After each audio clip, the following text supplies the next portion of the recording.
আমি আমার নিজের এবং আমার দলের সকলের পক্ষ থেকে আন্তরিক অভিনন্দন এবং শুভেচ্ছা জানাচ্ছি। এখন থেকে আপনারা বাংলাদেশ জাতীয়তাবাদী দলের সম্মানিত সদস্য হিসেবে সকলেই পরিচিত। আসলে হাতে সময় খুব কম, একটু পরেই নামাজের আজান পড়বে, কাজে আমি আমার বক্তব্য দীর্ঘায়িত করব না। যে আপনারা সকলেই যারা রাজনীতি করেন তারা বুঝতে পারছেন যে দেশের কি অবস্থা।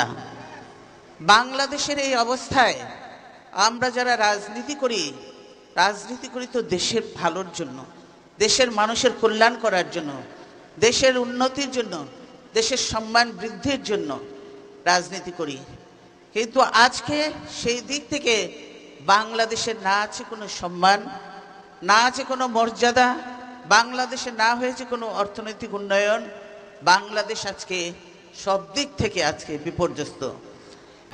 বাংলাদেশকে ধ্বংস করে দিয়েছে। মঈন ফখরুদ্দিনের সময় বাংলাদেশ আর পিছিয়ে গিয়েছিল, বাংলাদেশ আরও পিছিয়ে গেছে। এই যে দেশের এত বড় ক্ষতি হয়েছে, এই ক্ষতির বোঝা বইবে কে?